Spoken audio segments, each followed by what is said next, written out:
আল্লাহর মুসিবত থেকে হেফাজত করে নিন। বান্দা যদি তুমি দোয়া চাও আল্লাহ পাক যদি কবুল করে নিয়ে থাকে, আমার আল্লাহ কেটে দিয়ে নতুন ভাবে তোমার নামায় আমলে লিপিবদ্ধ করে থাকে। কপাল ফাটা শুকর মার্কা আলেমেরা ওরা তো চাই না আপনার ভাগ্য পরিবর্তন। ওরা চাইবে? ওরা চাই না তো আপনি জান্নাতে যান। ওই কুকুর মার্কা আলেমেরা তো চাই না আপনি নবীর মাহফিলে বসুন, আপনি নামাজে থাকুন, আপনি সিজদায় থাকুন, আপনি আল্লাহ রাসূলের কথা শুনুন।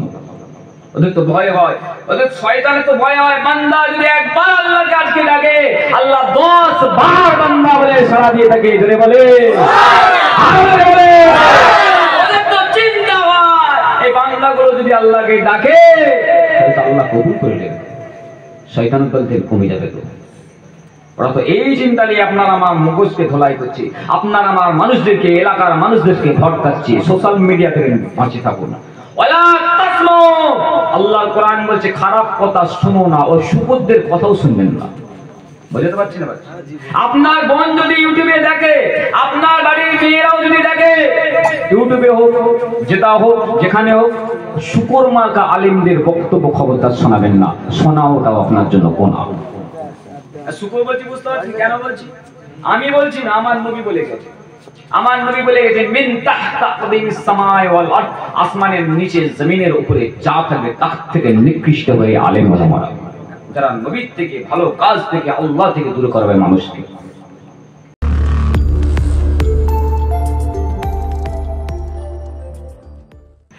এ তরুণ যুবকেরা আমার, দাদা হুজুর কেবলা রাহমাতুল্লাহ আলাইহি যে কাজ করে, যে কথা বলে, যে ওসিয়াত করে, যেভাবে নিজেকে চালিত করে, যেভাবে নিজেকে জীবন যাপন করে নিয়ে আল্লাহর নবীর দিদার পেয়েছিলেন গো, আপনার নবীর মহব্বত পেয়েছিলেন গো।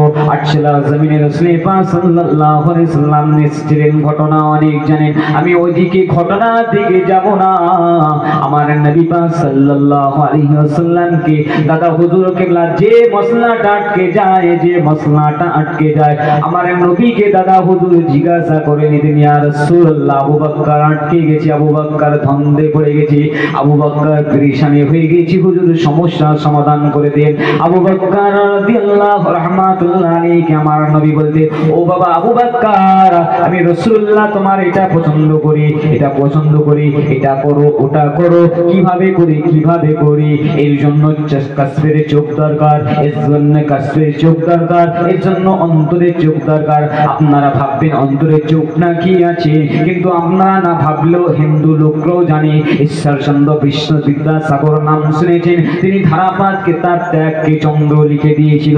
তিনি লিখতে লেগেছেন, একে চন্দ্র, পৃথিবীতে চাঁদ হলো একটা, দুই পক্ষ, দুটো পক্ষ আছে, তিনে নেত্র, তিনটে নেত্র, নেত্র মানে চোখ। সে হিন্দু ধর্মের মানুষ হয়ে সে বলতে লাগলো মানুষের তিনটি করে চোখ আছে, কিন্তু দেখতে পায় দুটো চোখ।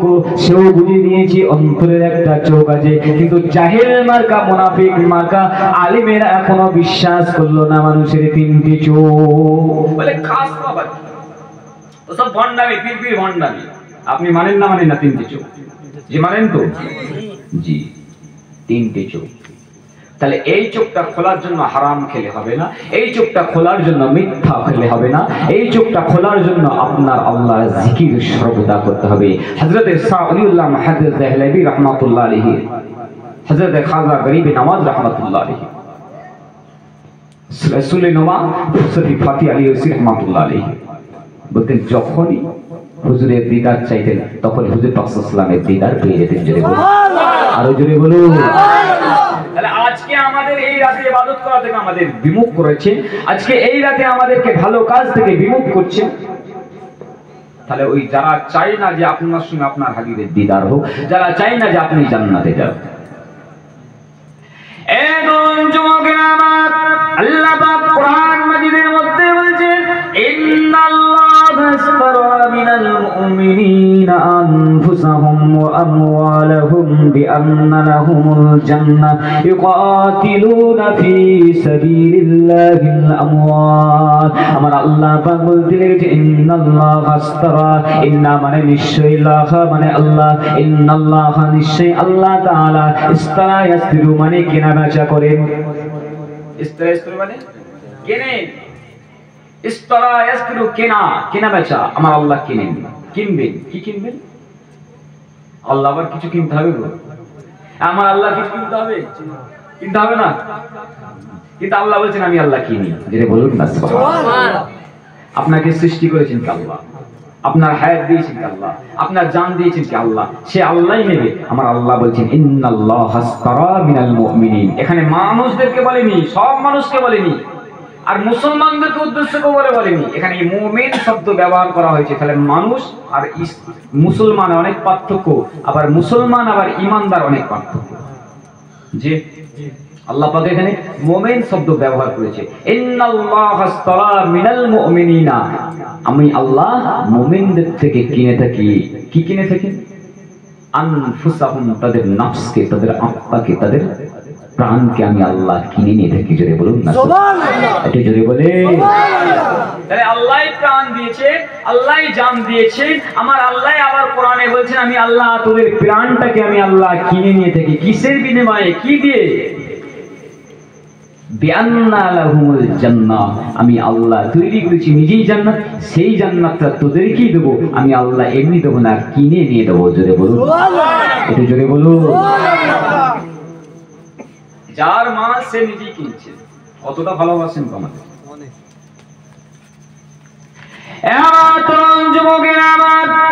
এই জান্নাতটা পাওয়ার জন্য শয়তান আপনাকে পদে পদে ধোঁকা দেবে শয়তান আপনাকে জান্নাতে যেতে দেবে না শয়তান আপনাকে জাহান্নামে নিয়ে যাবার চেষ্টা করবে প্রথমে মা বোনেদেরকে নিয়ে আপনাকে ধোঁকায় ফেলাবে প্রথমে রাসূলুল্লাহ পাক সাল্লাল্লাহু আলাইহি ওয়াসাল্লাম বলেছেন আমি আমার উম্মতের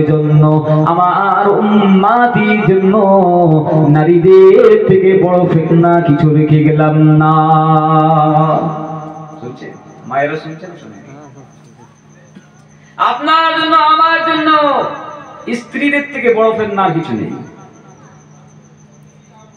বুঝতে পারছেন না বাচ্চা কিন্তু আবার ওই নারীদেরকে বলা হয়েছে পৃথিবীর শ্রেষ্ঠ সম্পদ জোরে বলুন সুবহানাল্লাহ একটু জোরে বলুন সুবহানাল্লাহ কষ্ট হচ্ছে না কি মানে বুঝতে পারছেন না এ ওয়াজ করব না ঘটনা বলবো কোনটা যে এটাই বলবো তো নাকি প্রয়োজন আছে না নাই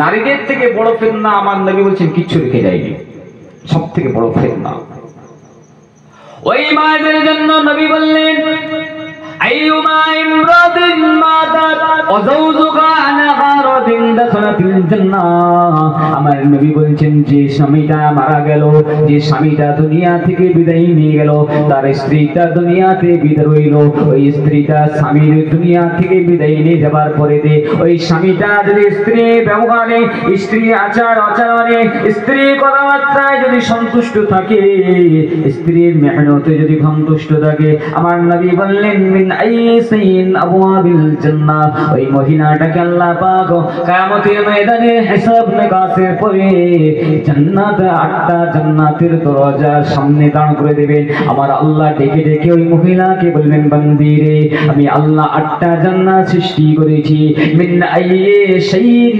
আবওয়াবিল জান্নাহ বান্দি তুই ঘুরে দেখে নে কোন জান্নাতটা তোর পছন্দ হয় যে জান্নাতে তুই যেতে চাইবি আমি আল্লাহ তোকে সেই জান্নাতে পৌঁছে দেব আরো জোরে বলো আপনার জন্য আমার জন্য আমার নবী বলে আপনার জন্য আমার জন্য বলে কি করে হবে মায়েদের আমার মায়েদের জন্য 4টি কাজ 1 নম্বর হলো নামাজ দ্বিতীয় নম্বর হলো রোজা বছরে একটা মাস রোজা 5 ওয়াক্ত নামাজ। দ্বিতীয় নম্বর হলো পর্দা। পর্দা তো আজকে বিদায় নিয়ে চলে গেছে। ও যুবক, আপনার বোনটা বাড়িতে রয়েছে, আপনি বিবাহ করেছেন, আমার বাবাজির আপনি বিবাহ করেছেন, আপনার স্ত্রীটা বেপর্দায় ঘুরছে। শুধু শরীরের বড়কার পর্দা দিয়ে পর্দা হয় না গো, গলার পর্দা আলাদা। এমন করে গলার আওয়াজটা আজকে আমাদের কি বিয়াদবি হয়ে গেছে। আছে গলার আওয়াজ, সে নর্মতা আছে মহিলাদের। আপনাকে আপনি তালা মারে গলার আওয়াজ না পর পুরুষ পাই, এই দায়িত্ব আপনার। কে কে কন্ট্রোল করবে, কে পরিচালনা করবে? আল্লাহর কোরআন বলছে আর রিজালু কাওয়ামুনা আলান নিসা, মহিলাদের কন্ট্রোলে আনার দায়িত্ব আমি আল্লাহ পুরুষদেরকে দান করেছি। জোরে বলুন, আরো জোরে বলুন। কিন্তু এখন মেয়েরা তো স্বামীদেরকে কন্ট্রোল করছে। কোথায় মরম লাগাবো রে বাবা? আল্লাহর কোরআন বলছে আর রিজালু কাওয়ামুনা আলান নিসা, আমি নারীদেরকে পরিচালনা করার জন্য আমি পুরুষ জাতিকে প্রেরণ করেছি। জোরে বলুন না। আর আমরা তো উল্টে গেছি কোরআনে। তাহলে আগে স্ত্রীকে কন্ট্রোলে আনার চেষ্টা করুন। যা হয়ে গেছে হয়ে গেছে। মায়েদেরকে বোঝানো, ওই জান্নাতে যেতে চাস যদি 4টে কাজ করো। হেদায়েত থেকে এসেছি আমরা। এখানে আমরা গল্প গুজব হ্যান ত্যান ওসব রং ঢং পাওয়ার জন্য আসিনি। একটা হাদিস শিক্ষা নিয়ে যান। যদি একটা হাদিস শিক্ষা নিয়ে উঠতে পারেন, কালকে থেকে কাজ করতে পারেন, ইনশাআল্লাহ আজকের ওয়াজ দেওয়াটা আপনাদের কামিয়াব হয়ে যাবে। নাজাতের ওসিলা হয়ে যাবে। আরো যদি বলো, গতানুগতিক যা হচ্ছে হয়ে গেল হচ্ছে, আগামীকাল দিন যেভাবে চলছে সেভাবেই চলবো। বেকার ঘুমিয়ে পড়েন। বোঝাতে পারছি না? পারছি জি, সব বেকার। আমার যুবক ভাইরা, আজ রাতের বেলাতে আপনার বাইক নিয়ে সারা মাজার গুলো ঘুরে ঘুরে ঘুরে ঘুরে ঘুরে জিয়ারতটা করে নেন। সারা মাজারে যে যদি দোয়া চান, ওলিগো দোয়া করো আগামী দিন যেন ওইভাবে অন্যায় ভাবে যে জমিগুলো দখল করেছি যেন কোর্টে জিতে যায়। ও যুবক, কপাল ফাটা যুবক, কখনো আল্লাহর ওলি তোমার দোয়ার জন্য দোয়া কবুল করবে না, কখনো তোমার আল্লাহ দোয়া কবুল করবে না গো। ও গো ওলিগো, যদি বলে বলে বলে বলে মাজারের চাদর দূরে ছিঁড়ে ফেলো, তবু আমার আল্লাহ দোয়া কবুল করবে না। হক আল্লাহর আর বান্দার দুটো জিনিস, একটা হলো আল্লাহর হক, একটা হলো বান্দার হক। আল্লাহর হকটা হয় না, নামাজ কাজা হয়ে গেছে, রোজা কাজা হয়ে গেছে, হজ করা হয় না, যাকাত দেওয়া হয় না, আজকে রাতে ক্ষমা চান। আমার আল্লাহ বলছেন ইন্নাল্লাহা গফুরুর রহিম, আমি আল্লাহ হলাম দয়াময়, আমি আল্লাহ হলাম ক্ষমাময়। বান্দা কাঁদো কাঁদো কাঁদো, আল্লাহর কাছে কাঁদো। আল্লাহ পাক বলছেন আমি আল্লাহ সব গুনাহ মাফ করে দেব, কিন্তু বান্দার হক নষ্ট করে, পশুর হক নষ্ট করে, স্ত্রীর হক নষ্ট করে, স্বামীর হক নষ্ট করে, আত্মীয় স্বজনের হক নষ্ট করে যদি আপনি কাবা শরীফের দেওয়াল ধরে চুমুখে চুমুখে দেওয়ালটা ফাটিয়ে দেন, উদাহরণ হিসাবে বলছি, আপনি কাবার চত্বরে দাঁড়িয়ে ওই গেলাপ ধরে ধরে কেঁদে কেঁদে কপালটা ফাটিয়ে ফেলেন, আমার আল্লাহ বললেন বান্দা তোমার হজ কবুল করব না। বুঝতে পারছেন না? হজে যাচ্ছে বলে সবার হজ হচ্ছে না? জি না, জি না। হারামের টাকা নিয়ে যদি হজে যায় কবুল হবে না। পরের জায়গা মেরে দিয়ে হজে যাচ্ছে, পরের টাকা দখল করে নিয়ে অন্যায়ভাবে কারিগরদের না দিয়ে, ওস্তাকারদের না দিয়ে, আত্মীয় স্বজনকে না দিয়ে, বোনের হককে না দিয়ে নিজে খাতা কলমে লোড করে নিয়ে চলে যাচ্ছে হজে। পাবেন নাকি? এখানে হেদায়েত পেতে এসেছি, হেদায়েত পেতে এসেছি, এখানে নাজাত পেতে এসেছি, নাজাত পাওয়ার জন্য বসেন। পুরো খোলামেলা আলোচনা, ভয় করবেন না তো আমি কাউকে। জানেন আপনারা কে চটলো কে ফাটলো নয়, আল্লাহর জন্য কথা বলুন আপনারাও, আর নবীর মহব্বতে কথা বলুন। দুনিয়ার কাউকে ভয় করবেন না। মেরে দেবে মেরে দিক, কেড়ে নেবে কেড়ে নিক, মেরে দিলে আল্লাহর নবী বলছেন শহীদ হিসেবে আল্লাহ পাক কিয়ামতের ময়দানে দাঁড় করাবেন। আরো জোরে বলে, ভয় তো বান্দা আল্লাহকে করবে, দুনিয়ার কাকে ভয় করবে? আপনি দুনিয়াতে অপমানিত করবে, কিন্তু আমার আল্লাহ বলছেন বান্দা তোকে যদি দুনিয়ার সমস্ত মানুষ যদি তুচ্ছ করে, হাসি করে, তামাশা করে, তোকে যদি পরোয়া না করে, আমার হাবিব আর আমি আল্লাহ যদি তোর প্রতি সন্তুষ্ট হয়ে যায়, তাহলে মনে রেখে দিই তোকে আমি আমার আল্লাহর জান্নাতটা দিয়ে দেবো। আরো যদি বলো, আর পৃথিবীর সব মানুষ যদি তোর পায়ে সালাম করে, আমার হাবিব দোস্ত যদি তোর থেকে মুখ ঘুরিয়ে নেয়, আমি আল্লাহ তোর দিকে রহমতের দৃষ্টিতে তাকাবো না। বোঝা যাচ্ছে না? হ্যাঁ যাচ্ছে জি। আর সমাজের ব্যবস্থা কি হতে লেগেছে? একটা কুকুর ছেনা হয়েছে পাড়া বোঝানোর জন্য বলছি, কত রকমের নোংরামি আমাদের মধ্যে ভরে গেছে। লক্ষ্য করুন, কুকুর ছানাগুলোকে আমরা ওই জায়গা থেকে একটা ফাঁকা জায়গায় রেখে আসলাম। আহা, ছোট ছোট কুকুর বাচ্চাগুলো কেঁদে কেঁদে কেঁদে কেঁদে মা মা তার মাথাতে পেউ পেউ করে কাঁদছে। ওই ফাঁকা জায়গাতে মাকে ছেড়ে দে, মায়ের দুধটা খেতে পাচ্ছে না, মা মা করে চিৎকার করছে। তার মাঝে আল্লাহর কাছে লাগছে, বান্দা আল্লাহ পাক কি আপনাকে ক্ষমা করে দেবে নাকি ভেবে নিলেন? বোঝা যাচ্ছে না? হ্যাঁ জি বোঝা যাচ্ছে। কত নামাজি, কত আমরা রোজাদার, কত বড়, এমনকি সারা রাত ধরে নামাজ পড়ছি, ওয়াজ করছি। আল্লাহ বান্দা, আল্লাহ নবী বললেন, ও বিবি খাদিজা, আমি খাদিজা, ও বিবি খাদিজা, শুনে রেখে দাও, জেনে রেখে দাও, আমি রাসূলুল্লাহ তোমার সঙ্গে বেশি সময় দিতে পারি না, আমি হাবিবুল্লাহ তোমার খিদমতটা করতে পারি না। আমার উম্মতের নাজাতের জন্য তাদের কাছে পেগাম নিয়ে যেতে হয়। ও বিবি খাদিজা, আমি মুহাম্মদুর রাসূলুল্লাহর কাছে আসার পর তোমার ব্যবসা ধ্বংস হয়েছে, তোমার কারবার ধ্বংস হয়েছে। ও বিবি খাদিজা, তোমার সমস্ত সম্পদগুলো আমি রাসূলুল্লাহর জন্য উৎসর্গ করে দিয়েছো। আমি নবী সংসারে তোমাকে শান্তি দিতে পারি না। খাদিজা, তুমি কি আমার প্রতি অসন্তুষ্ট হয়ে আছো নাকি? আমার নবী পাকের স্ত্রী আমাদের আম্মা জান হযরত খাদিজা বলেছিলেন, ইয়া রাসূলুল্লাহ, ইয়া হাবিবাল্লাহ, আমার মতো যদি সারা জীবনের যৌবনটা আমার থাকিত, আমার সম্পদটা যদি লক্ষ লক্ষ কোটি পরিমাণ আরো বেশি থাকতো, আমি খাদিজা আপনার জন্য একটা সম্পদও কখনো নিজের কাছে রাখতাম না। খাদিজা কাঁদছেন, ইয়া রাসূলুল্লাহ, হুজুর মৃত্যু সজ্জায় খাদিজা, আম্মা জান খাদিজা মৃত্যু সজ্জায়। ইয়া রাসূলুল্লাহ, আপনার সেবা করতে পারি না হুজুর, আপনি যুবক মানুষ, আমি বুড়ি মানুষ, আপনার সেবা আমি সেইভাবে করতে পারি না হুজুর, আপনার খাই খিদমত আপনি করতে পারি না, দেখভাল কিছু করতে পারি না হুজুর, মাফ করে দেবেন হুজুর। আমার পাশে ছিল হযরত ফাতেমাতুজ জোহরা রাদিয়াল্লাহু তাআলা আনহা, ছোট্ট কন্যা ফাতেমা আম্মা জানের মুখে চুমা দিয়ে বলতে লেগেছেন, আম্মা জান কাঁদবেন না, কাঁদবেন না, কাঁদবেন না, আপনি খাদিজা যা কিছু ইবাদত করেছেন আপনার আল্লাহ কবুল করুক। আমার আব্বা জানের সেবা যদি আপনি নাও করতে পারেন, আপনি দুঃখ করবেন না। আমি ফাতেমা কথা দিয়ে গেলাম, আমার আব্বা জানকে আমি ফাতেমা কখনো কষ্ট দেব না। আমাকে সান্ত্বনা দিচ্ছে। এ আমার যুবক ভাইরা, আমার নবী ইন্তিকাল করছেন, আমার নবী ইন্তিকালের বিছানাতে শুয়ে আছেন।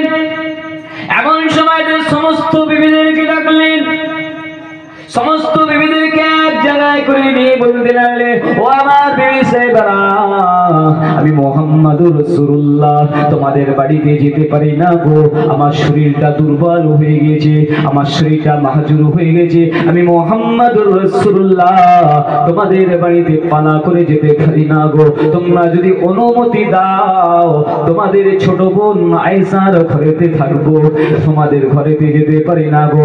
সমস্ত আম্মা জান হুজুররা বললেন, ইয়া রাসূলুল্লাহ, ইয়া হাবিবাল্লাহ, হুজুর আপনার ইচ্ছা, আপনি যেটা খুশি করতে পারেন, এতে আমাদের কিছু বলার নাই। আমার নবী বললেন, বিবি রে, ও আমার বিবিরা, তোমরা যদি আমাকে নাও বলতে পারো, মনে মনেও যদি আমার প্রতি ক্ষুণ্ণ থাকো, আমি আল্লাহর দরবারে ধরা পড়ে যাব। হুজুর মৃত্যুর বিছানা, ইন্তেকালের বিছানা। সমস্ত বিবি বলছেন, হুজুর ইয়া রাসূলুল্লাহ, কুরবান করে দিলাম আপনার জন্য, আমাদের জীবন মাল সম্মান সমস্ত কিছু কুরবান করে দিলাম হুজুর, আমরা খুশি মনে বলছি, আমরা বয়স হয়ে গেছি, আমাদের আর সেবা করার মতো, খিদমত করার মতো অতটা শক্তি আমাদের নাই। আয়েশা এখন যুবতী আছে, আমাদের বোন আয়েশা এখন তরুণ আছে, সে আপনার খাই খেদমতটা সঠিকভাবে যত্নভাবে করে নিতে পারবে। হুজুর, আমরা সকলে মিলে অনুমতি দিলাম, আপনি আয়েশার বাড়িতে থাকুন। যদি বলুন, আরো যদি বলুন। দেখেন, আমার নবীর কি অনুমতি নেওয়ার কোনো প্রয়োজন ছিল?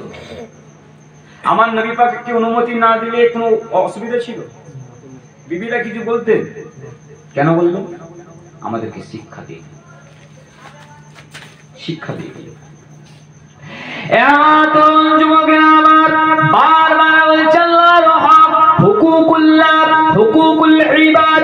একটা হলো আল্লাহর হক, একটা হলো বান্দার হক। আল্লাহর হক আদায় করেছেন, আল্লাহ পাক মাফ করে দেবেন। আল্লাহর হক হয় না, আল্লাহ মাফ করে দেবে। কিন্তু বান্দার হক যদি না আদায় হয়, বান্দার কাছে ক্ষমা চেয়ে নেন, বান্দার কাছে মাফ চেয়ে নেন। বান্দার মনে কষ্ট দেওয়া হয়েছে, বান্দার কাছে মাফ চেয়ে নেন। আমার আল্লাহ কখনো আপনাকে মাফ করবে না। আল্লাহর কোরআন জানিয়ে দিলেন, ওয়ালা তাকুলু লিমান ইউকতালু ফি সাবিলিল্লাহি লিল আমওয়াত বাল আহইয়াউ ওয়ালাকিন লা তাশউরুন। আমি আল্লাহ যেভাবে হত্যা করার কথা তোমাদেরকে বলেছি সেইভাবে হত্যা করো, সেটা পশু হোক। পশু জবাই করি না আমরা? আমি আল্লাহর বাইরে, হুকুমের বাইরে। এখন কি হচ্ছে? খুলে খালে বলতে গেলে সমস্যা। যে মৌলানা সাহেব জবাই করতেন, ধার আছে কিনা নাই, কিন্তু হাদিস শরীফে কি বলা হয়েছে? এমন জমা করার সময় তরোয়ালে ছুরিতে এমন ধার থাকতে হবে পশু না বুঝতে পারে যে তাকে জবাই করছে। বোঝাতে পারছি না? পারছি? পশু না বুঝতে পারে তাকে জবাই করা হচ্ছে, এমন ধার থাকতে হবে। আছে নাকি আমাদের সমাজে? করতে হবে, করতে হবে। কে করলো না করলো, আপনাকে আমাকে করতে হবে। পশু না বুঝতে পারে। আর এখন আবার কি হচ্ছে?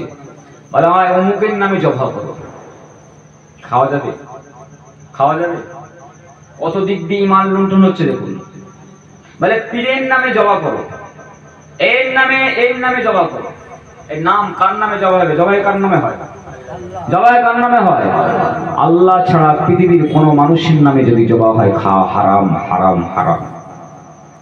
এনার পক্ষ থেকে আল্লাহ নাম। বোঝাতে পারছি না? নামটা পক্ষ টাকা। আপনি আকিকা দিচ্ছেন আপনার পক্ষ থেকে, আপনি কোরবানি দিচ্ছেন আপনার পক্ষ থেকে, নাম টাকার হবে। বোঝাতে পারছি না? পারছি। নাম টাকার নেবে আল্লাহর নাম, এনার পক্ষ থেকে। নিত গন্ডগোল হয়ে গেলে কোরবানিও বেকার। খাচ্ছেন যে হারাম বস্তু, হারাম বস্তু খাবেন, 40 দিন তো আল্লাহ কবুল করবেন। এই ওয়াজ শুনেছেন? আজ রাস্তাতে পকোড়া ভাজা খাবার শখ হয়েছে। এই যুবকেরা গাড়ি চালাতে চালাতে আপনার ক্ষুধা লেগেছে, মুরগি ভাজা খাবেন বলে শখ হয়েছে। মুরগিটা জবাই হয়েছে কিনা আপনি খোঁজ নেননি। মুরগিটা জবাই করার সময় আল্লাহর নাম নেওয়া হয়েছিল কিনা খোঁজ নাই। ও যুবকেরা জোড়াত করে বলে দিয়ে যায়, ডাল ভাত খেয়ে শান্তি পাবেন। ডাল ভাত খেয়ে আল্লাহকে আল্লাহ বলে ডাকলে আল্লাহ কবুল করবে গো। ডাল ভাত খেয়ে আল্লাহকে ডাকলে আল্লাহ কবুল করবে গো। কিন্তু আল্লাহ ছাড়া যে পশুটাকে নাম থেকে অন্য নামে জবাই করা হয়, সেই পশুকে খাওয়ার জন্য আপনার জন্য হারাম করে দেওয়া হয়েছে। ওই হারাম বস্তুকে আপনি কখনো আল্লাহর সন্তুষ্টি পেতে পারেন না। যুবক ছেলে আমার, আমার মা বোনেরা, পায়ে ধরে বলে দিয়ে যে মা, হারাম খান, হারাম খেয়ে আপনি তওবা করবেন। হারাম খেয়ে তওবা করুন। হারাম খাওয়া হয়ে গেছে, তওবা করে নেন। কিন্তু ইচ্ছা করে হারাম খাবেন, তওবা করবেন, আল্লাহ কবুল করতে পারেন, নাও পারে। আপনার খাওয়া হয়ে গেছে, ইস্তাগফিরু রাব্বি, এখন তওবা করুন, আল্লাহ মাফ করে দেবে। ভুলে খেয়ে ফেলেছেন, জানেন না, খাওয়া হয়ে গেছে, আল্লাহ মাফ করে দেবে। কিন্তু বারবার জেনে শুনে গুনাহ করবেন, গুনাহ করবেন, আমার আল্লাহ কবুল করবে কিনা সেটা আমি বলতে পারবো না। আমার যুবক ভাইরা আমার, ফিরে আসুন, আল্লাহর জন্য ফিরে আসুন।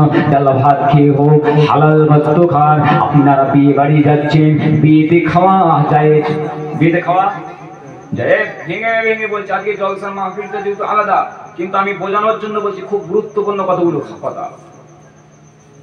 বিয়েতে কোন কি হারাম না হালাল? জোরে বলুন, হারাম না হালাল? এই ওয়াজ শুনে শুনে আমরা পেকে গেছি। ওই হারাম বস্তুকে বিসমিল্লাহ বলে খাওয়া কি? হারাম বস্তুটাকে বিসমিল্লাহ বলে খাওয়া কি? তাহলে কোথায় আপনার ঈমানটা দিয়ে আসছেন? বোঝাতে পারছি না? পারছি। দাওয়াত করেছে বলেই যেতে হবে এটা নয়, দাওয়াত দিয়েছে বলেই যেতে হবে এটা নয়। খোঁজ নিন, খোঁজ নিন কি খাওয়াচ্ছে, নিয়েছে কিনা। যদি আপনার কাছে ছুপিয়ে রাখে, আপনার কাছে লুকিয়ে থাকে, তাহলে আপনি বেঁচে গেলেন। আপনি আপনার দায়িত্ব খোঁজ নেওয়া, নিয়েছে কিনা। বোঝাতে পারছি না? পারছি। আমার যুবক ভাইরা, আমার মা বোনেরা, আবার এই শনিবারের রাত্রে দোয়া চাইবেন। কেমন ভাবে দোয়া চাইবেন? এই হালুয়া রুটিকে নিয়ে খিস্সা করা হচ্ছে, এই হালুয়া রুটিকে নিয়ে টিটকিরি করা হচ্ছে। একদল আলেম, সমাজের আলেম নামের শুকুরের আলেম নামের কুকুরেরা আমার নবী পাকের সুন্নতি খাবারটাকে নিয়ে ইস্তেগফার করতে লেগেছে, ঠাট্টা বিদ্রুপ করতে লেগেছে। ও যুবকেরা, বলে দিয়ে যায় ইতিহাসটা শুনে নেন। এই হালুয়া রুটিরা ভারতের মানুষ তৈরি করে না গো, শবে বরাতের রাত্রে এটা পাকিস্তানের মানুষ তৈরি করে না গো, বাংলাদেশের মানুষ তৈরি করে না গো, এটা হলো মুহাম্মাদুর রাসূলুল্লাহর প্রিয় খাবার। এই হালুয়া রুটিটা আমার নবী পাকের সবথেকে প্রিয় খাবার। আজকের দিনে কিভাবে হলো? আরবিয়ানরা ভাত খেত না, রুটি খেত, খায় না রুটি খায়। এখন বিরিয়ানিটা ওরা বেশি পছন্দ করে, আরবিয়ান মানুষ এখন বিরিয়ানিটা। কিন্তু ওদের প্রিয় খাদ্য কি? রুটি। শুনছেন না শোনেননি? আমরা বাঙালি, আমাদের প্রিয় খাদ্য কি? ভাত, ডাল, গোস্ত। দাদা হুজুর কেবলা গোস্তকে আবার মাংস বলতে নিষেধ করেছে। বোঝা যায় তো? আচ্ছা, জি, অনেক দিক দিয়ে আপনার। তাহলে বলবেন মাওলানা সাহেব এসব কি হচ্ছে, আমাদের এসব আমাদের কি চলছে, এগুলো আমরা কি ভুল করছি? জি, অবশ্যই ভুল করছি। দাদা হুজুর কেবলা পীর তত্ত্বের মানুষ, তিনি পীর তত্ত্বের উপরে থাকার জন্য, তাকওয়া ফরেজদারের উপরে থাকার জন্য, আপনার ঈমানটা মজবুতি যাতে থাকে সেজন্য তিনি শিখে দিয়ে গেছেন। আমার নবী পাক সাল্লাল্লাহু আলাইহি ওয়াসাল্লাম রুটি জিনিস পছন্দ করিতেন, মিষ্টি জাতীয় খাবার পছন্দ করিতেন গো। একটি কিতাবের মধ্যে পাওয়া যায়, সাহাবা হুজুররা এই শবে বরাতের রাত্রে রাসূল পাক সাল্লাল্লাহু আলাইহি ওয়াসাল্লাম বলে দিয়েছেন, তোমরা ইবাদত করবে, ইবাদত করবে, খাই খিদমত করবে, মেহমানদারি করবে। তাবি হুজুরদের জামানা থেকে হাদিসটা পাওয়া গেছে, সাহাবাদের হুজুরদের বলেছিলেন, তাবিরা লিখেছেন, তাবি হুজুররা বলে দিয়েছেন। আমার নবী পাকের সাহাবা হুজুরেরা শবে বরাতের রাত্রে আরবের মানুষেরা রুটিতে ভালোবাসতো, তারা রুটিতে সর্বদাই প্রিয় খেত। কিন্তু বিশেষ করে আজকের দিনে মিষ্টি জিনিস খাবারটা নিজেরা খেত, মেহমানদারি করাতো, লোককে ডেকে ডেকে খাওয়াতো, মুসাফিরদেরকে ডেকে ডেকে খাওয়াতো, যারা অচেনা মানুষ থাকতো তাদেরকে খাওয়াতো। কিসের উদ্দেশ্য? একটাই হল, আল্লাহ পাক বলেছেন, বান্দা আজকে রাত্রে যদি তোমরা আল্লাহর জন্য ব্যয় করো, আমি সারা বছরটা তোমাদের জন্য ব্যয় করতে থাকবো। আজকে রাতের সিদরাতুল মুনতাহা থেকে আপনার তাকদীরে কি লেখা থাকবে? লাইলুন মানে রাত, বরাতুন শব্দের অর্থ হলো কপাল। লাইলাতুল বরাত নাম শুনেছি, ব্যাখ্যাটা শুনিনি। লাইলুন থেকে লায়ালুন, এই লাইলুন মানে রাত, এই রাত শব্দের অর্থ হলো আজকে রাতটা, নিষ্ফু শাবানের রাতটা। বরাত শব্দের অর্থ হলো কপাল, ব্যাখ্যা হলো সিদরাতুল মুনতাহাতে আল্লাহ পাক আপনার আমার ভাগ্য, কি খাবেন, কি করবেন, কোথায় বিবাহ হবে, কোথায় মরবেন, টোটাল জীবন ব্যবস্থাটা আল্লাহ পাক লিখে দিয়েছেন গো। ও যুবকেরা, এই লাইলাতুল বরাতের রাত্রিতে সিদরাতুল মুনতাহা থেকে নেমে আপনার জন্য একটা বছরের যেটা দরকার আল্লাহ পাক আপনার ললাট কপালের মধ্যে লিখে দিয়ে থাকে।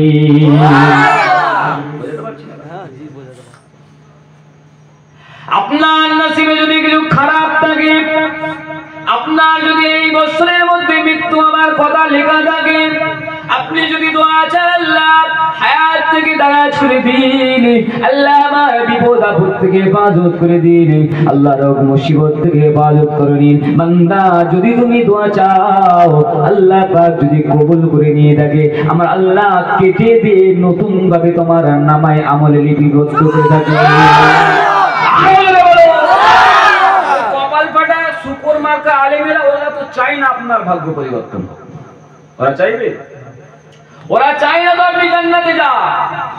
ওই কুকুর মার্কা আলেমেরা তো চায় না আপনি নবীর মাহফিলে বসুন, আপনি নামাজে থাকুন, আপনি সিজদায় থাকুন, আপনি আল্লাহ আল্লাহ রাসূলের কথা শুনুন। ওদের তো ভয় হয়, ওদের শয়তানের তো ভয় হয়। বান্দা যদি একবার আল্লাহকে আজকে ডাকে, আল্লাহ 10 বার বান্দা বলে সাড়া দিয়ে থাকে। ধরে বলে ওদের তো চিন্তা হয়, এই বান্দাগুলো যদি আল্লাহকে ডাকে তাহলে তো আল্লাহ কবুল করে নেবে, শয়তানের দল থেকে কমে যাবে। তো ওরা তো এই চিন্তা নিয়ে আপনার আমার মুখোশকে ধোলাই করছে, আপনার আমার মানুষদেরকে, এলাকার মানুষদেরকে ভটকাচ্ছে। সোশ্যাল মিডিয়া থেকে বাঁচে থাকুন।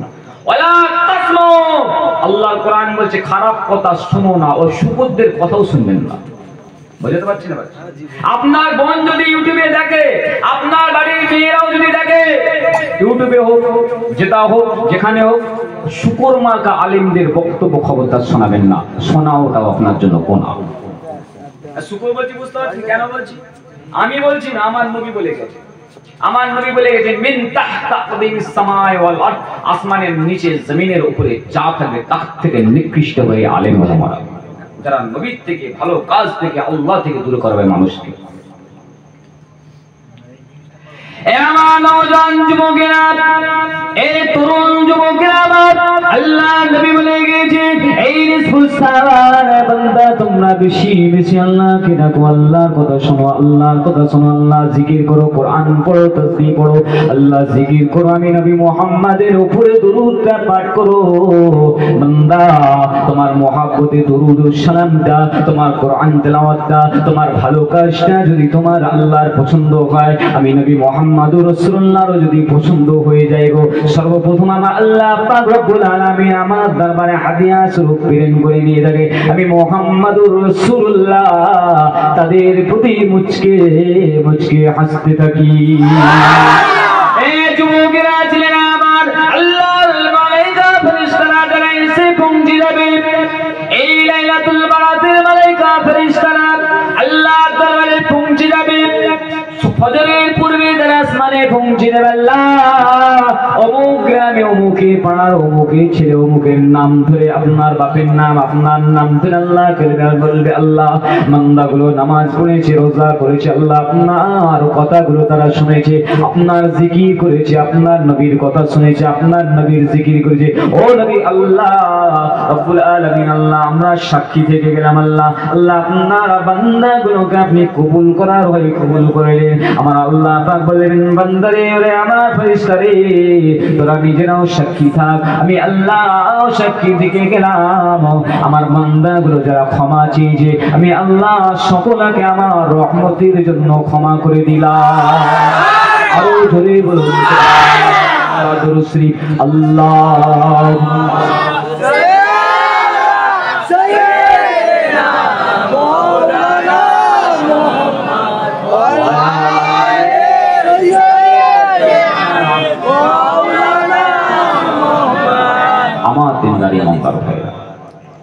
যে কথা আমি বলছিলাম, বর্তমানে অনেক কিছু চলছে।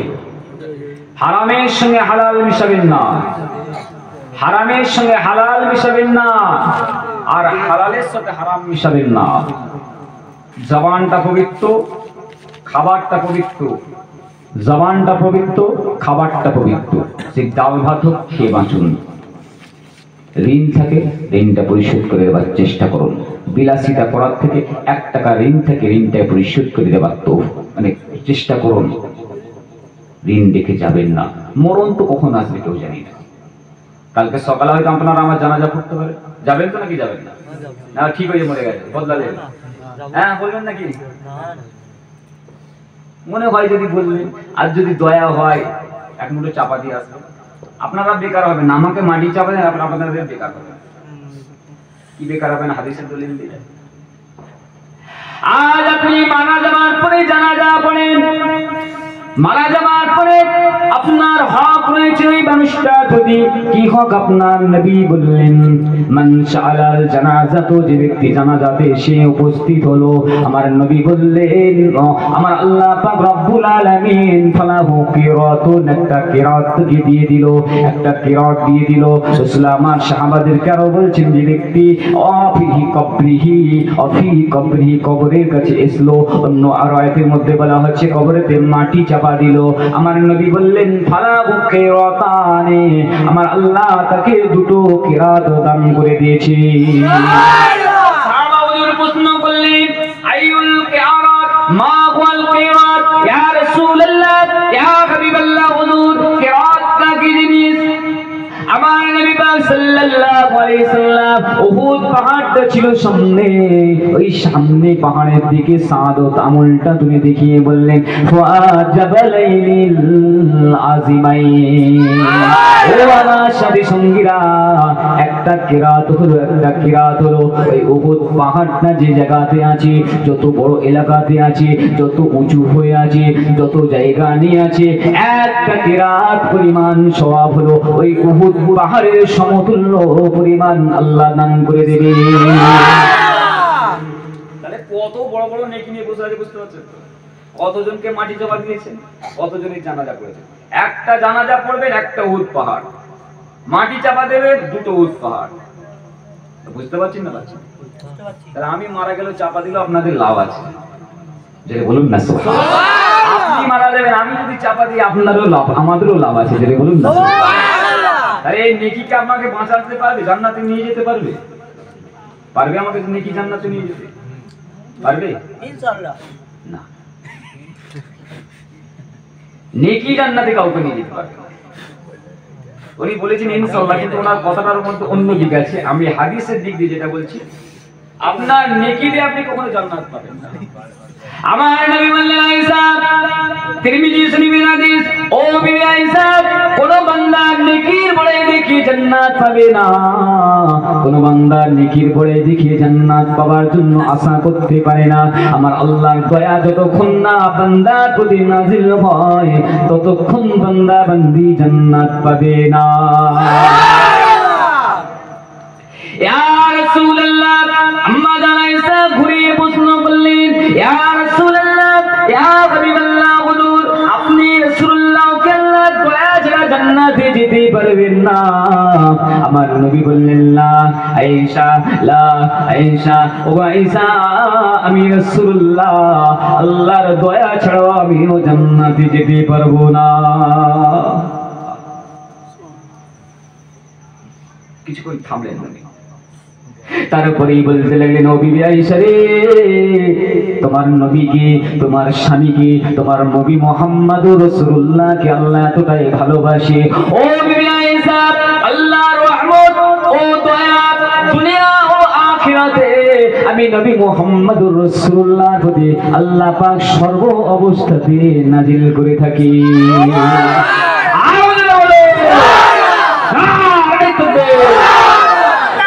আপনার আমার জন্য নাজিল হয় না সবসময়। নবী যদি আমার মতো ভাই হয়, নাজিল হচ্ছে তো তার জন্য নাকি হবে? বুঝতে পারছেন না? ভাই বলেন না তো, বড় ভাই, ছোট ভাই, বাবা মা বলেন না তো নবীজিকে? জি না, কোরআন জানিয়ে দিয়েছে তোমাদের জন্য তোমাদের নবী কোনো সম্পর্ক নয়। নবীকে বাপ বলে দেখো না, নবীকে দাদা বলে দেখো না, ভাই বলে দেখো না। নবী তোমাদের জন্য মুহাম্মদুর রাসূলুল্লাহ বার্তা বুঝে বলুন না সুবহানাল্লাহ। মুহাব্বত আমার যুবক ভাইরা, আমার সংক্ষেপ কি কথা শোনাবো আপনাদের কাছে।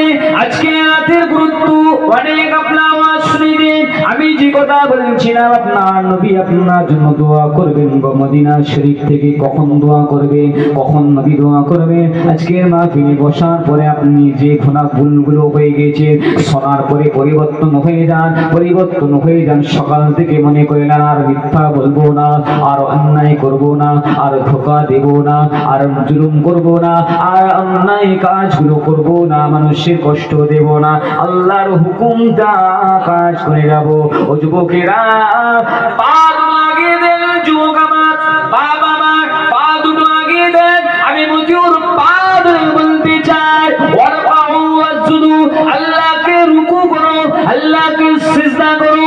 কেউ বাঁচাতে পারবে পারবে না, সামনের দিনগুলো যা হতে লেগেছে আপনাকে কেউ বাঁচাতে পারবে না, আপনাকে কেউ রক্ষা করতে পারবে না গো, আপনাকে কেউ বাঁচাবে না। আপনার ঈমান যদি আপনার না থাকে, আপনার ভাই আপনার থেকে সরে যাবে, আপনার বন্ধু আপনার থেকে সরে যাবে, আপনার নেতা মৌলানা গুলো আপনার থেকে সরে যাবে, ইমাম সাহেব পীরজাদা ভাইজান সব সরে যাবে। আপনার ঈমান ছাড়া আপনার কাছে কেউ থাকবে না। যদি সেই পীরজাদা হয়, সেই আলিম হয়, সেই মৌলানা হয়, সেই ভাই হয়, আপনার সে যদি ঈমানদার হয়, বুঝাতে পারছি না? আমি শব্দ দিক দিয়ে হয়তো অনেক দিকে ভেঙে ভেঙে বলছি, বোঝানোর জন্য বলছি যে সে যদি তার মধ্যে ঈমান থাকে তাহলে আপনার সঙ্গী হবে, নাহলে সব আপনার বিরোধী হয়ে যাবে। সব ঈমানদার একদিকে হবে, বাদ দেখি সব একদিকে। समझदार के लिए सारे काफी जी।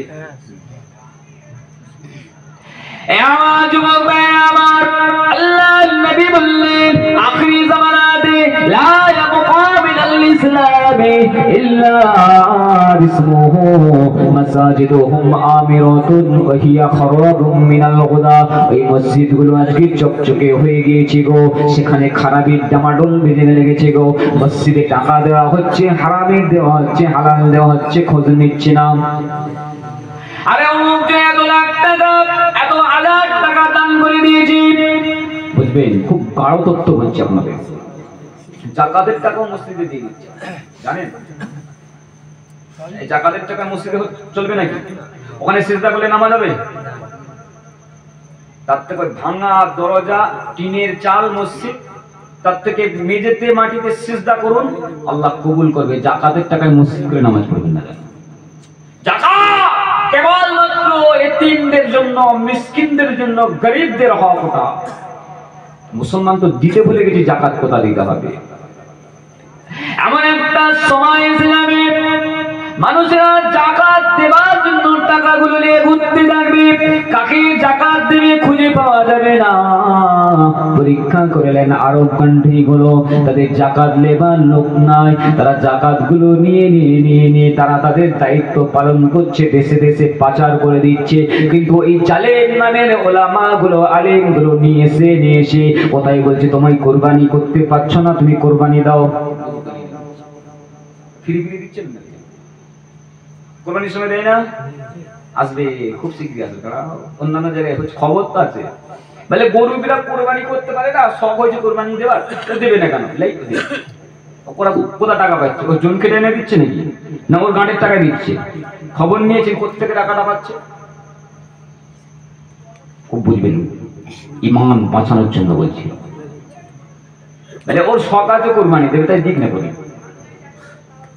কোরবানি দাও গরিবদের জন্য আছে? কোরবানি দাও গরিবদের জন্য আছে না, বরং চুলকে ঘা করা, চুলকে ঘা করা। যদি ওই কোরবানি দেওয়ার পশুটা গরিবেরা কষ্ট করে কিনেছি, প্রথম নাম্বার জাকাতের টাকাই তো কোরবানি হবে না। দ্বিতীয় নাম্বার, যদি গরিব লোকটা সব করে নিজের টাকা জমে কোরবানি করার জন্য পশুটা কিনেছেন, পশুটা ছাগলটা কিনেছেন, বকরিটা কিনেছেন, যেটা হোক কিনেছে, কেনার পরে ওই পশুটা হারিয়ে গিয়েছে অথবা মারা গেছে, কিন্তু মশলা হলো ওই গরিবটাকে আবার একটা সম পরিমাণ পশু কিনে এনে জবাই করতে হবে, ফরজ একদম। বুঝতে পারছেন? মশলা জানে ওরা, সব করবেন না জানো। গরিব আছেন, গরিবের থাক, আল্লাহ যেটা দিয়েছে ভালোর জন্য দিয়েছে। ও কোরবানি করেছেন কিনা হিসাব নেবেন না আল্লাহ, কিন্তু যারা কোরবানি দেয় না তাদের আল্লাহ হিসাব নেবে। আপনি যদি কষ্ট করে একটা ছাগল কেনার টাকা জোগাড় করে কোরবানি দিতে গেছেন, জবাই করার আগে কোরবানিতে ছাগলটা চুরি হয়ে গেছে, ছাগলটা মারা গেছে, ছাগলটা হারিয়ে গেছে, ওই সম পরিমাণ ছাগল কিনে এনে আপনাকে কোরবানি দিতে হবে, ফরজ আপনার জন্য হয়ে গেছে। কেন? আপনি চুলকে ঘা করেছেন। বুঝতে পারছি না? যে মশলা তো আমরা জাল ভাত পেয়ে গেছি একদম, যে যা খুশি তাই করছি। আমার যুবক ছেলেরা আমার, আমার ছেলেরা বাপেরা আমার, আপনার কোরবানি দেওয়া ফরজ নয়, আপনার হজ করা ফরজ নয়, আপনার যাকাত দেওয়া ফরজ নয়। যেটা কিন্তু ফরজ করেছে আল্লাহ, নামাজ পড়া আপনার জন্য ফরজ, মায়েদের জন্য পর্দা করা ফরজ, মায়েদের জন্য পর্দাতে থাকা ফরজ। আপনার মাকে আপনি পর্দাতে রাখতে পারলেন না গো, আপনার স্ত্রীকে আপনি পর্দাতে রাখাতে পারলেন না।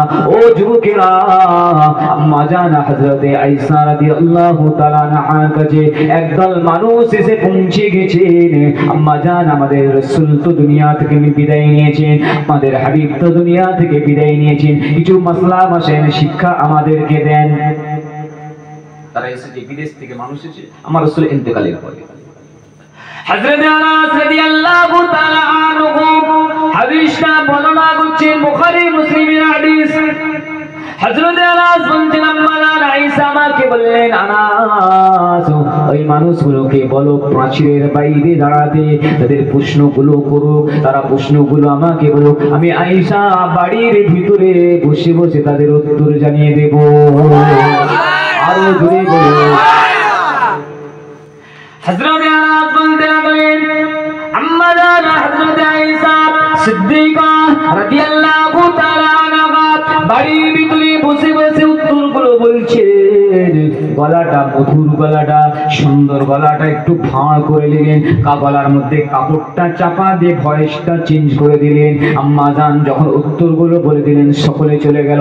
আমি আম্মা জান আয়েশাকে জিজ্ঞাসা করলাম, আম্মা জান এমনটা তো আপনাকে করতে দেখি না, এমনটা তো করতে দেখি না, কি করলেন আপনি? আম্মা জান আয়েশা বলে দিয়েছিলেন, ও মায়েরা বোনেরা একটু মনোযোগ দিয়ে শোনার চেষ্টা করুন, কোথায় মিষ্টি কথা বলছেন, কোথায় কর্কশটা দেখাচ্ছেন। আজ স্বামীর কাছে কর্কশ ভাষায় কথা, আজ বাপের কাছে নোংরা ভাষায় কথা, আজ বাপের সঙ্গে চোখ রাঙিয়ে কথা, আজ বাপ স্বামীর সঙ্গে চোখ রাঙিয়ে কথা। আম্মা জান আয়েশা থেকে হাদিসটা শিক্ষা নিলেন। আমার নবী বলে দিয়েছেন, আয়েশা রে, পরপুরুষের কাছে তোমার গলাটা বের করো না, তোমার সাউন্ডটা যেন তারা শুনতে পায়। আমার নবী বলে দিয়েছেন গলার হেফাজত করতে, গলার পর্দা করতে। আমি আয়েশা শরীরের পর্দা করেছি, গলার পর্দাটা আমাকে করতে হয়েছে, কিন্তু আল্লাহর নবীর হাদিসগুলো আবার জানাতে আমাকে হবে। তাই আমি আয়েশা তাদের সঙ্গে কথা বলার সময় আমার ভয়েসটা, মিষ্টি কথাটা, আমার সুন্দর কণ্ঠটা পরিবর্তন করে দিয়েছি। যদি তাদের মধ্যে কারোর মনে রোগ থাকে, কারোর মনে খারাপ চিন্তা থাকে, আমার গলার প্রেমে পড়ে যেতে পারে, আমার সুন্দর কণ্ঠর প্রেমে পড়ে যেতে পারে। আমি আয়েশা সেই সুযোগটাও তাদেরকে দেব না। আসে আমাদের মধ্যে আজ মা বোন গুলো, আজ আমার বোন গুলো স্বামীর কাছে মুখ ঝাপটা মেরে, স্বামীর কাছে নোংরা ভাষায় কথা বলি, কর্কশ ভাষায় কথা বলি, কোথায় ঠেলাওয়ালা, ভ্যানওয়ালা, ছাগলওয়ালা, দইওয়ালা, দুনিয়ারওয়ালাদের কাছে মিষ্টি কথাতে হ্যালো হ্যালো হ্যালো হ্যালো করিতে লাগলো। ও যুবকেরা, এটা আপনাকে সাবধান করিতে হবে। ওই বোনটা যখন জাহান্নামায় যাবে, আপনাকে টেনে নিয়ে যাবে গো। ওই মাটা যখন জাহান্নামায় যাবে, আপনাকে টেনে নিয়ে যাবে। কেননা আমার নবী বলেছেন, একজন মহিলা জাহান্নামায় যাবে, চারজনকে সঙ্গে নিয়ে যাবে। বলতে হবে না, চারজন, স্বামী, বাপ, বড় ভাই, মা। পারবে? তাহলে আপনার দায়িত্ব একটা পুরুষের জন্য কত টাফ ব্যাপার, বুঝতে পারছেন? আর রিজালু কাওয়ামুনা আলান নিসা, আল্লাহ পাক পরিচালনার দায়িত্ব আপনার আমার হাতে দিয়েছেন। আর ওরা যদি আমাদেরকে পরিচালনা করে, ওরা তো যেমন খুশি তেমন লাগি করাতে চাইবে। তাহলে আপনি পুরুষ কন্ট্রোল করতে হবে আপনাকে। আর বলবো না, শেষ করতে হবে। না না, বলো বলো। যে দুরূদ শরীফ পড়েন, আল্লাহুম্মা সাল্লি মাওলানা ওয়ালা মাওলানা দুরূদ শরীফ, লা ইলাহা ইল্লাল্লাহ, লা ইলাহা ইল্লাল্লাহ, লা ইলাহা ইল্লাল্লাহ, মুহাম্মাদুর রাসূলুল্লাহ। জিজ্ঞেস করলাম, বলবে আল্লাহুম্মা সাল্লি আলা মাওলানা মুহাম্মাদ ওয়ালা আলি সাইয়্যিদিনা মাওলানা মুহাম্মদ। আমার দিনদার ইমানদার ভাইরা, যুবকদের জন্য খুব কঠিন, খুব কঠিন, কিন্তু এর মধ্যে থেকেও আমাদেরকে বেঁচে চলতে হবে। আমার রাসূল বলেছে মেয়েদের জন্য জান্নাতে যাওয়া সহজ, কিন্তু ওরা আবার বেশি জাহান্নামে যাবে। শুনছেন না শুনেননি? শোনাবেন, দায়িত্ব আপনার, আপনার কন্ট্রোলে আপনার বোন, আপনার স্ত্রী, আপনার কন্ট্রোলে যারা আছে তাদেরকে শোনাতে দিন, আপনার দায়িত্ব থেকে আপনি খালাস হয়ে যাবেন। আজ মা বোনগুলো ঘুটিয়ারি শরীফ যায়, আমাদের বড় বিদ্যালয়ে যায়, কোথায় মাজারে যায়, আল্লাহকে ছাড়া অন্য কাউকে সিজদা করছে। ও যুবকেরা, এটা আপনার দায়িত্ব, এটা আপনার কর্তব্য, তাদেরকে সাবধান করে দেওয়ার দায়িত্ব আপনার, তাদেরকে বোঝানোর দায়িত্ব আপনার, কেননা আপনার আন্ডারে আল্লাহ পাক দিয়েছেন। আল্লাহ পাক বলেছেন কুল্লুকুম সাইলুন ওয়া কুল্লুকুম মাসউলুন। আমি আল্লাহ যাদেরকে যা ক্ষমতা দান করে দিয়েছি তাদের থেকে সেই পরিমাণই আমি আল্লাহ প্রশ্ন উত্তর নেব। সুবহানাল্লাহ। আপনাকে আল্লাহ যে দায়িত্ব দিয়েছে সেই দায়িত্বের প্রশ্ন আল্লাহ নেবেন। বুঝাতে পারছেন? দেশের নেতা হয়েছেন, পাড়ার মেম্বার হয়েছেন, দেশের ইমাম হয়েছেন, দেশের মন্ত্রী হয়েছেন, বাড়ির নেতা হয়েছেন, বাড়ির গার্জিয়ান হয়েছেন, যাকে যা দায়িত্ব আল্লাহ পাক দিয়েছেন, আমার নবী বলেছেন কুল্লুকুম সাইলুন ওয়া কুল্লুকুম মাসউলুন। বুখারী শরীফের হাদিস পাক, ইবনে মাজাহ শরীফের হাদিস পাক। আমার নবী বলেছেন আমার আল্লাহ যাকে যা দায়িত্ব দিয়েছেন পুঙ্খানুপুঙ্খভাবে কিয়ামতে হিসাব নেবেন। আমার নবী বললেন আয়েশা রে, যদি আল্লাহ কারোর পুঙ্খানুপুঙ্খভাবে হিসাব দেখবার নাই, ওই বান্দার নাজাত পাওয়া কঠিন হয়ে যাবে। নাজাত পাওয়া কঠিন হয়ে যাবে যদি আপনার হিসাবটা পরিপূর্ণভাবে আল্লাহ নেয়।